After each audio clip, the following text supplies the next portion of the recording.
고기가 먹고 싶은데.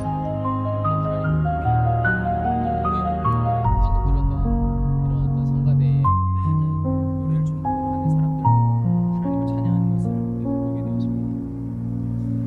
어떻게 보면 너무 익숙한 단어이고 우리가 늘 입버릇처럼 이야기하는 하나님을 찬양하라, 하나님을 송축하라, 이 말들이 너무 익숙하다 보니까 저도 저 자신이 스스로가 뭔가 중요한 것을 놓치고 가지는 않는가라는 생각을 해보게 되었습니다. 그러면 제 스스로에게 이야기했죠. 내가 정말 온 마음을 다해서 하나님을 찬양하고 있나?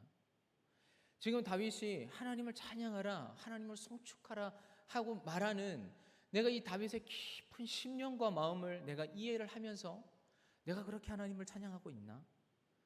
내 모든 삶 속에서 살아계신 하나님, 나의 구원자 되신 하나님을 내가 고백하고 내가 그렇게 송축하고 찬양을 하고 있나? 너무나 익숙함이 신앙에서의 너무 중요한 것들을 관가하고 지나가고 있다라고 하는 생각이 머릿속에 스쳐 지나갔습니다. 다윗은 이야기를 하죠. 내 속에 있는 모든 것들아, 내 안에 있는 내 마음, 내 뜻, 내 의지, 어떻게 보면 내 안에 있는 모든 오장육부까지 다 다윗은 내 모든 존재를 가지고 전능하신 하나님 앞에 내가 할 수 있는 최대의 것으로, 내가 할 수 있는 최고의 것으로 그렇게 하나님을 송축하라라고 누구에게 말하는 것이 아니라 스스로에게 말하고 있죠. 내 영혼아, 내가 내 모든 것을 가지고 하나님을 송축해라. 그리고 내 영혼아, 하나님을 송축하되 하나님께서 너에게 베풀어 주신 그 모든 은택들을 다 기억하며 하나님을 송축하라 라고, 내가 그렇게 하라라고 하는 것이 아니라 자기 스스로에게 다시 한번 되새김질 하듯이 오늘 내 자신에게 그렇게 이야기를 하고 있습니다. 하나님께서 너에게 어떤 은혜를 베풀어 주셨는지, 하나님께서 어떤 은혜와 자비와 복으로 내 삶을 만족해 하여 주셨는지를 잊지 말고 그 모든 것들을 기억하며 하나님을 예배하고 하나님을 송축하고 가장 최고의 것으로 하나님을 예배하라, 이렇게 다윗은 고백을 하고 있고, 이 다윗의 고백이 하나님을 찬양을 우리들에게 도전하는 것 같습니다. 다윗이 하나님께서 어떤 은혜를 받았는지 3절과 6절 안에 그 말씀이 기록되어져 있는데, 그가 내 모든 죄악을 사하시며 내 모든 병을 고치시며 내 생명을 파멸해서 속량하시고 인자와 긍휼로 간을 씌우시며 내 좋은 것으로 내 소원을 만족하게 하사 내 청춘을 독수리같이 새롭게 하시는도다. 여호와께서 공의로운 일을 행하시며 억압당하는 모든 자를 위하여 심판하시는도다. 여러분, 이것이 다윗이 하나님께서 자기에게 주신 은혜를 간단하게 표현을 하고 있는데, 잠깐 우리가 다윗의 삶을 생각해 보면 좋겠습니다.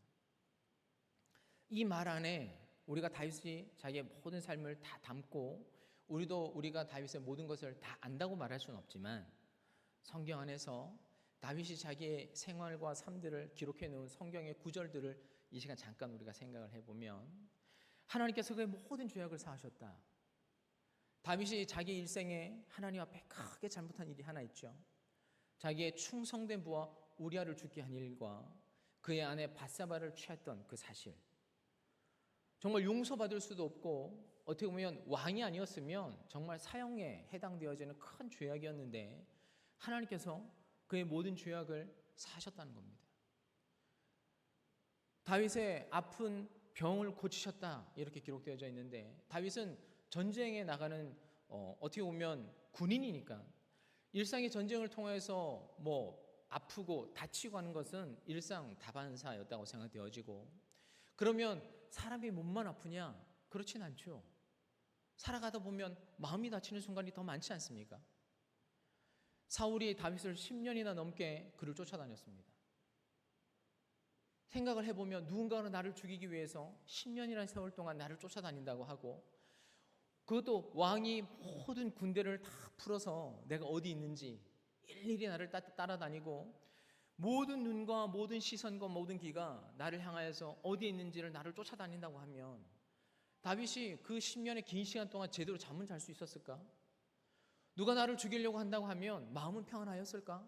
생각해 보면 지금 이 당시에는 그런 병명이 없었겠지만 공황장애도 걸릴 수 있는 것입니다. 어떻게 보면 불면증에도 시달릴 수도 있었겠지요. 어떻게 보면 우울증에도 걸릴 수 있는 겁니다.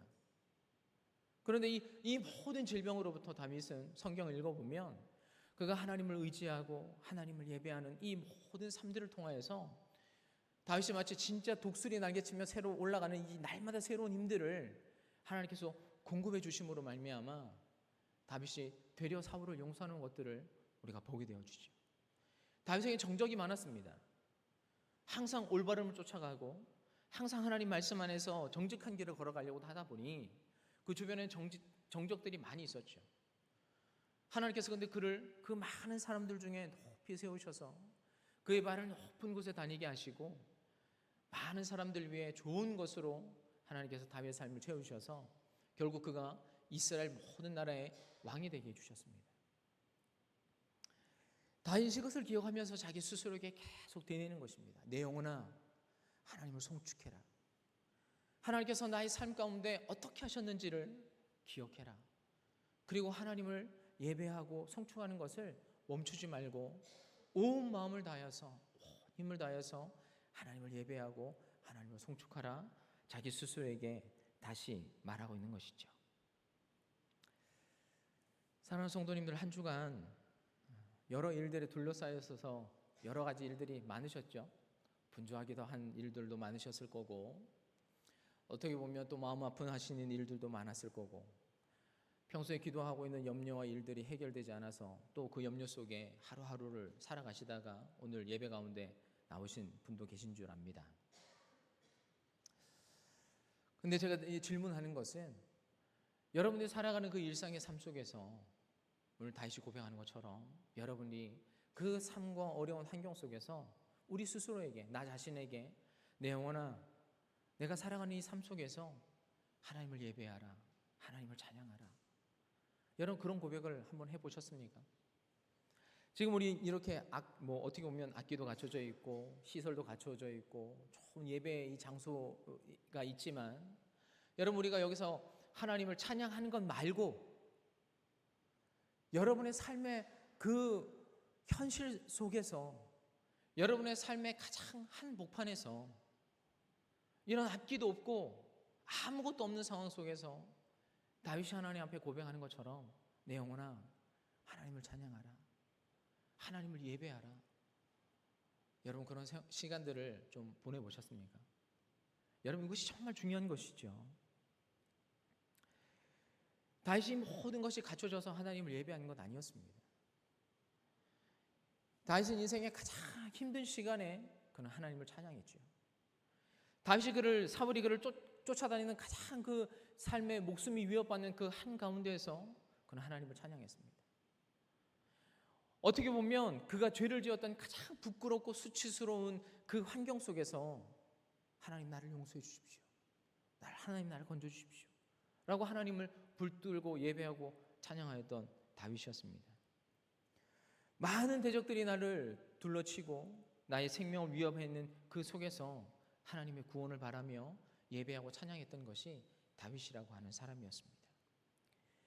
그래서 그의 삶의 처절한 현실 속에서 그가 하나님을 예배하고 하나님을 찾을 때에 다윗은 정말 그 어려움 속에서 그를 구원해 주시고 죄 속에서 그를 용서해 주시고 많은 대적들로부터 그를 건져 주시는 그 하나님을 다윗이 경험했다, 나는 그 하나님을 만났다라고 고백을 하는 것이죠.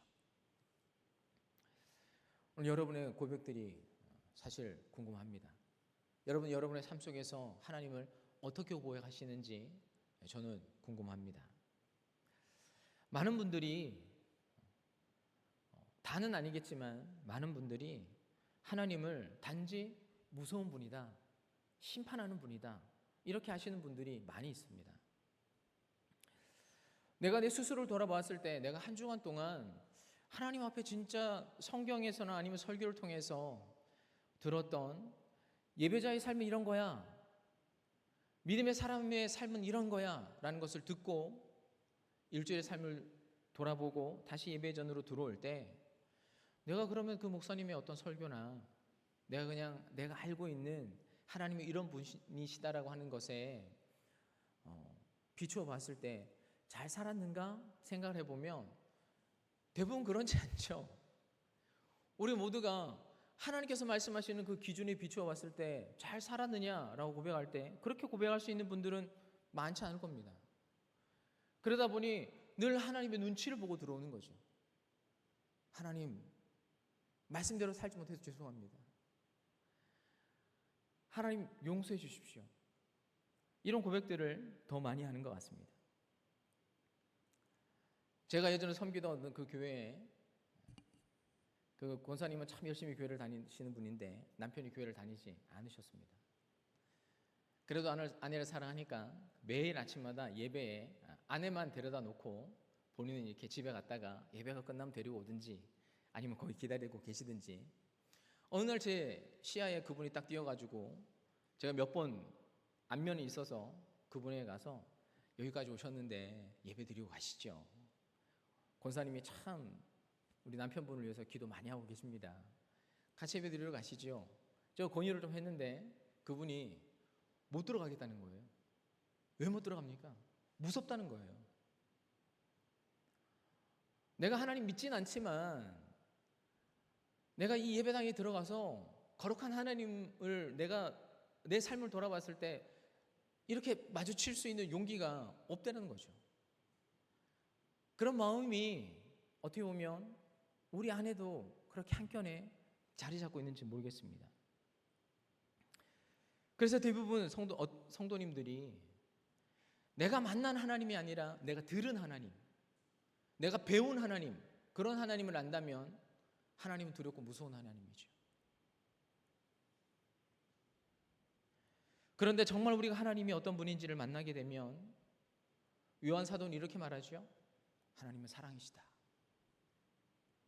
하나님 정말 사랑이라고 하나님은 얼마나 우리를 사랑하고 그분은 얼마나 은혜가 넘치는지를 우리가 만나게 된다는 겁니다.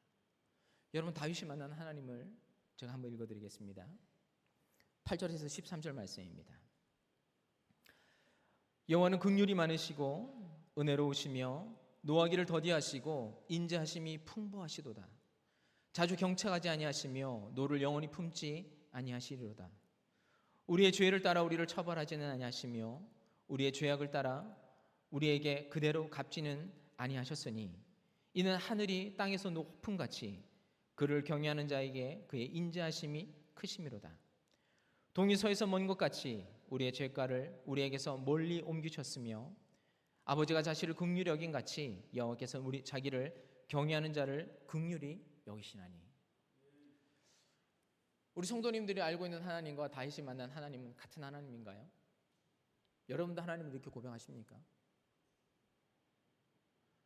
오늘 여기 다윗이 고백하고 있는 그 하나님, 내가 죄 가운데 그렇게 빠져 있었지만 나의 하나님은 긍휼이 많은 하나님이시다. 내 죄가 하나님 보시기에 이만큼이지만 나를 경청하시는 분은 이만큼이다. 노하기를 더디하시고 성내지도 아니하시고 내가 죄가 있는 것도 아시고 내가 하나님 보시기에 너무나도 형편없는 사람이라는 건 하나님 다 알고 계시지만 그럼에도 불구하고 내가 만난 그 하나님은 인자하심이 영원하시고 무궁하신 하나님이셔서 나를 용서하시고 나를 받아주신 하나님이시다. 다윗은 그렇게 고백하고 있습니다. 성도님들이 만나는 하나님은 어떤 분이신가요? 같은 하나님이신가요? 우리가 하나님을 귀로만 듣는 아는 건 중요하지 않습니다. 우리가 성경책으로 배우는 하나님만 알면 우리 하나님은 두려울 수밖에 없습니다. 그러나 내가 실제로 하나님을 만나면 여러분 그 하나님이 다윗의 이 고백과 같이 그 하나님의 사랑이 얼마나 크신지 인자하심이 얼마나 높으신지 얼마나 우리를 용서하시고 보듬어 주신 하나님이신지 우리가 그 하나님을 만나게 된다는 것이죠. 마틴 로이드 존스 목사님이라 하는 분이 이런 말씀하셨습니다. 믿음은 단순히 하나님에 대해 아는 것이 아니다. 믿음은 하나님을 아는 것이다. 여러분, 신앙생활함에 있어서 가장 중요한 것이 뭐냐?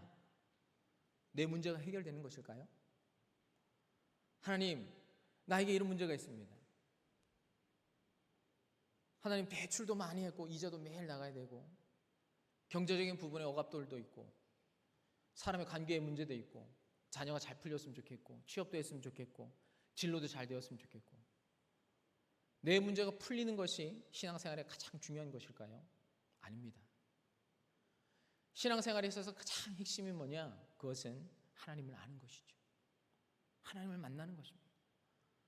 다 중요한, 모든 것보다 가장 중요시 되어야 하고 우선시 되어야 하는 것, 그것은 무엇이냐면 믿음의 본질은 하나님을 아는 것, 그분을 만나는 것.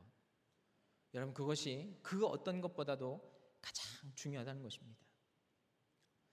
여러분, 그러면 다윗의 고백을 보면 다윗이 하나님을 얼마나 깊이 만나고 그가 하나님을 얼마나 간절히 만나고 싶어서 하나님을 찾고 부르짖는 사람이라는 것이, 여러분이 시편 103편의 말씀만 봐도 그가 하나님을 얼마나 사모하고 찾고 있는지를 알 수 있습니다. 앞의 말씀으로 잠깐 돌아가 보시면 3장과 5절 말씀에 아까 다윗이 얘기했던 것처럼 하나님이 죄악을 사하시고 병도 고치시고 내 죄를 속량하시고 좋은 곳으로 내 소원을 만족해 주시는 그건 하나님이다 라고 고백을 하고 있는데, 여러분, 다윗의 방점은 어디 있냐면 하나님이라고 합니다. 다윗이 중요하게 생각하는 것은 하나님이 내 문제를 해결해 주셨다. 그런데 우리가 하나님을 오해하게 되면 하나님이 내 문제를 뒤에 방점 지키는 것이죠. 신앙의 본질은 하나님이 여기에 있는 것입니다. 하나님을 아는 것, 그분을 알게 되고 그분을 따라가다 보면 내가 가지고 있는 문제들이 해결되어지는 것들을 자연스럽게 경험하게 된다는 것이죠.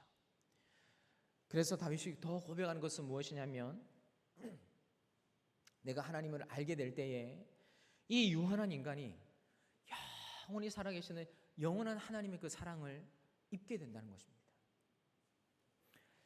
14절과 15절 말씀 보시면 이는 그가 우리의 체질을 아시며 우리가 단지 먼지뿐임을 기억하심이로다. 인생은 그날이 풀과 같으며 그 영화가 들의 꽃과 같도다. 그것은 바람이 지나가면 없어지나니 그 있던 자리도 다시 알지 못하거니와. 17절 말씀을 보겠습니다. 여호와의 인자하심은 자기를 경외하는 자에게 영원부터 영원까지 이르며 그의 의는 자손의 자손에게 이르리니. 아멘. 다윗이 이렇게 표현하죠. 우리의 인생은 먼지와 같다. 다윗이 왜 이런 얘기를 할까요? 내가 만나는 하나님이 영원하신 하나님이라는 이기 때문입니다. 우리의 유한한 인생과 영원한 하나님을 비교해 봤을 때 인간은 아무것도 아니다. 인간은 그냥 먼지와 같다. 그냥 우리의 살아가는 날들이 풀과 같고 우리가 좀 더 흥하는 날이 꽃과 같지만 그것이 영원토록 그러면 계속되어지냐? 아니라는 것이죠. 언젠가는 흩어지고 없어지는 우리의 인생인데 한 번 사라지고 나면 그 자리가 어디였는지 흔적조차 찾을 수도 없을 만큼 정말 먼지와 같이 아무것도 아닌 존재다라고 다윗은 그렇게 고백을 하고 있죠. 여러분, 이것을 신학교에 가서 배운다고 알 수 있는 걸까요? 이것을 깨닫고 그 하나님을 만나지 않는 이상 여러분, 이것을 그냥 이게 단지 이렇다라는 것을 배워서 그렇게 고백할 수 있는 걸까요? 저는 이 시편의 말씀을 묵상하면서 다윗이 얼마나 하나님을 알고 싶어서 정말 하나님과의 교제하는 시간, 하나님 앞에 예배하는 시간을 정말 진지하게 많은 시간을 하나님 앞에 보낸 사람이다. 하나님께서 정말 사랑할 수밖에 없구나 라는 그 묵상을 하게 되었습니다. 유한한 인간, 짧은 인생을 살아가는 그 인간의 삶 속에 여기 말씀하신 것처럼 여호와의 인자하심이라고 표현하는 것은 헤세드라고 하는 말인데 인자하심이라는 단어도 되고 사랑이라고 하는 말로도 표현할 수 있습니다. 하나님의 사랑이, 우리는 요만큼 짧은 시간을 사는데 하나님의 인자하심이 영원토록 여러분의 삶 가운데 함께 한다는 겁니다. 이것이 여러분뿐만 아니라 여러분의 후손과 그 후손에게도 내 인자하심을 나타내겠다 말씀하시고, 여러분, 우리가 죽고 난 다음에 우리 인생이 끝나는 것 아니죠?